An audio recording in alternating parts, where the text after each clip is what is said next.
Whoop! Unpause. Okay, so, howdy, universe. I have... Hang on, let me get a sip of chocolate milk.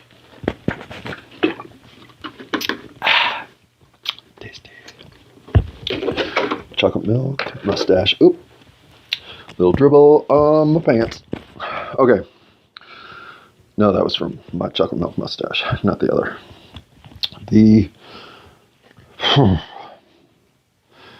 Well, the indulgence obviously continues. So self-indulgent does today feel like that I have created a mental framework in which to justify it, that I know I had to do this confession, this admission of a life lived with. This would be the profiles in Lacking Courage, a book John Kennedy might have considered writing had he lived my life. But no, he lived one that had profiles in courage as his milestones of models on which to emulate and try to behave yourself. I certainly don't want to... and this is numero 100. Seriously, 100. Which, of course, given our 10 fingers and toes, gives us some sense of instant attachment. But think about this. We do get attached to numbers. Why? Why do we have little cosmic, energetic feelings regarding things like numbers? I don't know. I've always wondered, though. But I was born with a head for it. I have that kind of... I always thought I was more numeric than verbal. I always thought I saw patterns inside of the world of math and calculation way better than I did inside the world of story and explanation. Not that I do not like my storytelling, the skill points that got dedicated to that particular skill seem, if anything, too many. But numbers were always something that felt they didn't suffer from a consequence that included truth and false. They were numbers. They exist in a pure concept. And I didn't even take a bong hit. But all I've done for the last whatever amount of time it takes to double time review a recording, I sailed through the last two and feel that if I want to have some level of admission cosmically, I am not applying today because somehow in my head I feel I still have things to say to anybody now that an audience exists, to anybody else out there looking at podcasts thinking, well, I don't have enough connection to even know what to go get content regarding, so I'll take a chance on some stupid, insistent guy who thinks it's his fault. It is my fault. I've explained it and will continue to account for it in a way that these recordings are a response in that regard. I don't share my stories in a way to do anything except explain how my human journey is going, has gone, was triggered by, and continues to strive to create. When I say I'm going to change the universe, some things have already started to change. And I don't just mean that I am moving into the not employed from the employed sector. No, if anything has not changed, well, it's my seemingly misfit nature of not even being able to sustain the dumbest of work. But I know I have to. So I'll get, I don't know what I'll get, but I better get my ass up and stop thinking that it'll solve itself. And I know that's really what my fear of enjoying some of today's sunshine boils down to. I seem to have always had it planted deep, maybe at the very bottom thought I have about myself, that I'll always have an option to move forward. It'll somehow, there's a path for it that will work out. And I think thinking that has meant I haven't been, for instance, today is a perfect example, I haven't been attentive enough to just being willing to do my own laundry. You know what? You don't get to wear clothes if you're not willing to wash them. And so do some damn laundry. Why are there dishes in your sink always? Yeah. I don't know that this isn't just me being a total piece of dog shit versus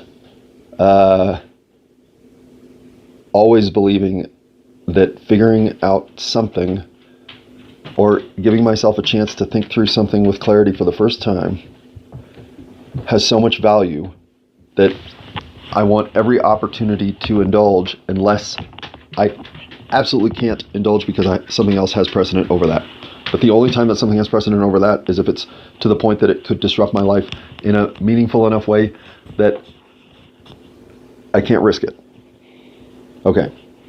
Now that I've stated how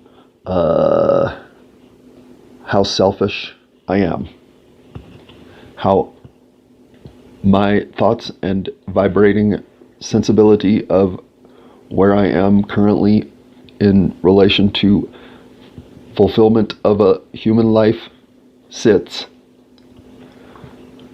I have to go apply for a job. Now, one thing that would actually maintain both the single advantage that that job had and give me something completely unusual to do would be to go sell weed at the dispensary that's even closer to my house because it's on this side of that street. And I've resisted this because, like I said, I don't believe in chemical integration with the brain as a place to be pushing people. But I am starting to have some really unusual rabbit holes opening underneath my feet where it comes to how much of our brains are assets and how much of our brains are just locked doors behind which sits our full brain activity of enlightenment. So I no longer have any taint ever, but I have no filth associated or even misgiving associated with the commodity that is THC and its both benefits and not downsides. But I also know I can lie to myself better than almost everybody. So what happens if in October some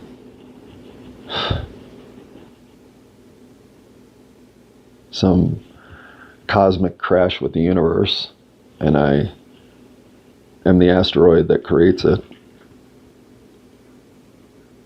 How many ripples of, I guess I thought I knew what I was doing, but I was wrong, can the universe absorb from me?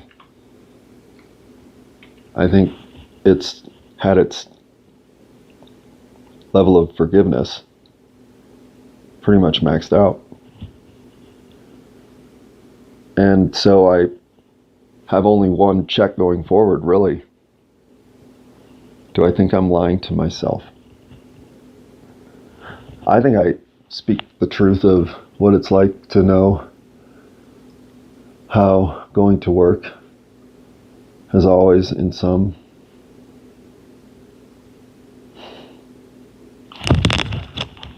rhythmic response, been detrimental to me. And yet I never pursued a career that was in the category of, well, if you just love what you do every day, you won't even think of it as work. I missed that boat. And I never even knew what to do. The one time I can ever remember thinking, yeah, was when I was sitting with two other people on a floor in a hall in a dormitory in college. And I was intimidated by the woman, but I knew the dude. They were both gay, which at the time was exotic to me, but I was convinced that I was overcoming my own sense of homophobia by learning how to not be intimidated by this woman. She was one of the first out lesbians I knew, and here I was having a conversation with her. For me, this was progress. And we were talking about our futures, as three college students sitting on the floor of a dormitory hall are prone to do. And you could see, and I had a moment where I connected with her that made me think, oh, lesbians are just like insecure white boys too. Because she said, why can't I just get paid for being me? And man, did I ever relate to that. Yeah, seriously. You mean me being here isn't enough value? I have to go weigh out bacon. Well, not anymore. But, you know, I'm going to have to do some level of bacon measurements. And I know that I didn't fall into a world of systems that don't need maintenance, that machinery doesn't need lubrication, that we all don't have to see our part to keep what we got going, or you know what could happen? This could all go away. And I don't know that I even want to think of a world where we're so apathetic that we let what we did at least achieve fall into disrepair or the kind of disregard that it gets neglected to the point it's no longer available to us. No. And I know ultimately that's my mistake when I left, because I was saying I'm bigger than that obligation, and I'm not. So that is why I will be able to stop deluding myself that this is so much more of what I should be doing with my time than that. Well, I think that polish is starting to wear, because while every moment that I finally feel like I am coming correct to you, universe, seems like time I have spent well, and maybe time I have needed to indulge in. I still got a life. I still got a dog that needs a walk. I still have got to stop letting what obligations to a non-interrupted daily life, those obligations and those results are just the mechanical fluidity of 21st century life on Earth. And I need to get over the idea that I was born into some cosmic, angelic existence of eternity. I mean, I gotta say, weirdly enough, don't hold me to this, but I feel like I'm coming from that now. But even with all the evidence of reincarnation, of which there is a lot of solid evidence, this is the only life I know I have. And do you know who I have it with? Everybody else who decided to manifest with me at this time. So the people who were here before, they all matter. I'm not inventing the hammer. It was here. So I certainly don't want those of you who are fortunate enough now to be nervously anticipating the moment that your husband or wife comes home and gives you the news that yes, you indeed are about to make a binary copy. Congratulations. And thank you for fulfilling that part of life. Certainly don't want to see humans decide that we're so unpredictable that no more of us is probably better than more of us. And I didn't contribute. I don't intend to in any way help with the maintenance and ongoing continuation of us. So those of you who are doing that work, you're noble and thank you.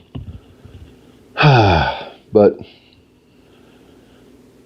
the systems that are here need to be here for those kids too. So yes, I will find my way back into being at least enough of a contributing member that I do get taxes taken out of my check. And then, well, I think it's time to hang a sign and let the universe start telling me what I need to do to truly embrace the moment I'm living.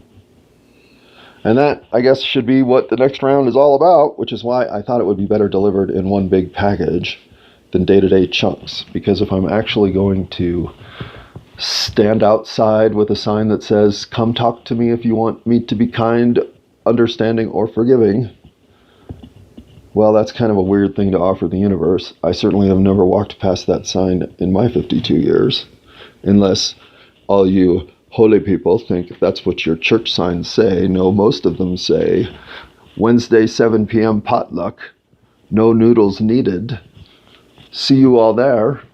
Well, that never felt like I could guarantee being understood, or that even you'd be kind. And since forgiveness is something I didn't even know if I deserved, well, I never came to your potluck.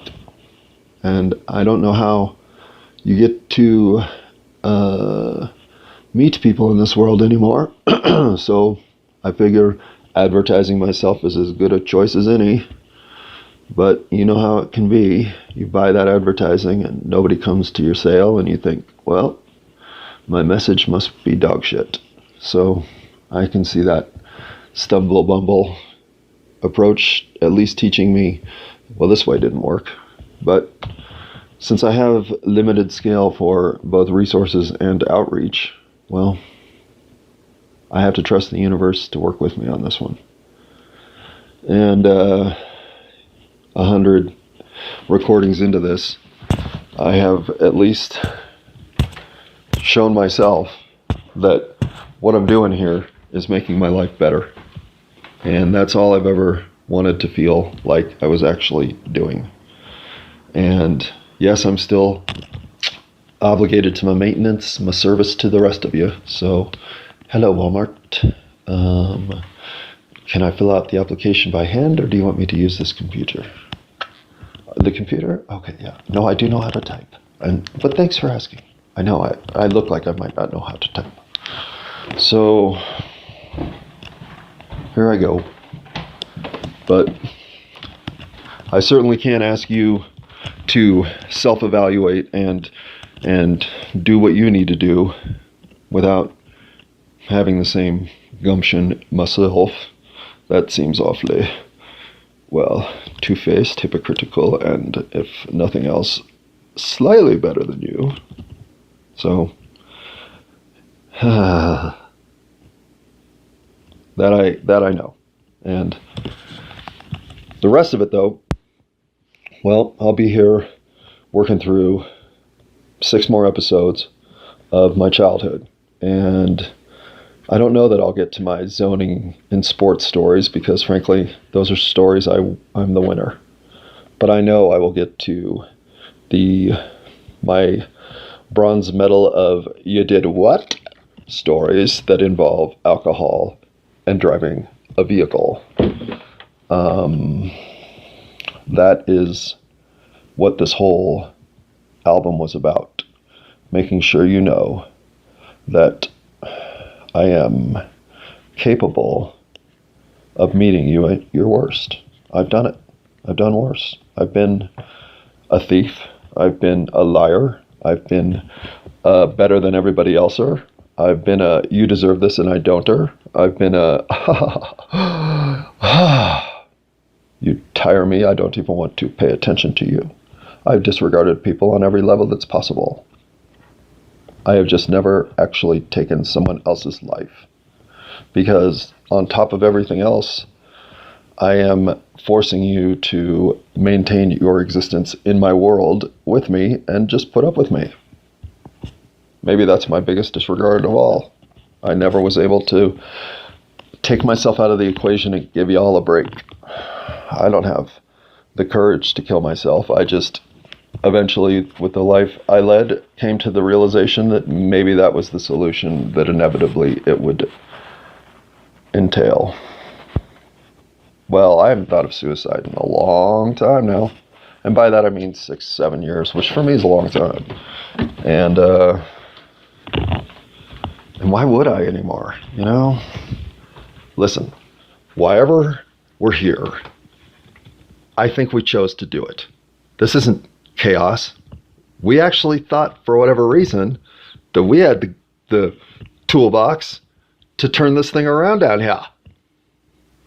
Well, yeah, that's delusional and slightly messianic, but why not think that? It's just a mindset, but it's a mindset that at least encourages the best version of yourself to take a shot. And it's, let's call it the anti-corporate application, yes, I know how to type mindset, is the mindset that, you know what? Why isn't today the day that it all turns around? That day's not coming. We don't deserve to have it happen as a civilization. Why isn't that happening today? Well, because I gotta go apply for a job at Walmart. And then I gotta buy dog food, and then gotta take my dog for a walk. And so, you know, there's other shit to do. What do you want me to make the whole universe a better place to be today? I got stuff to do, bro. Don't you? What? You're the one without a job? You go fix the universe.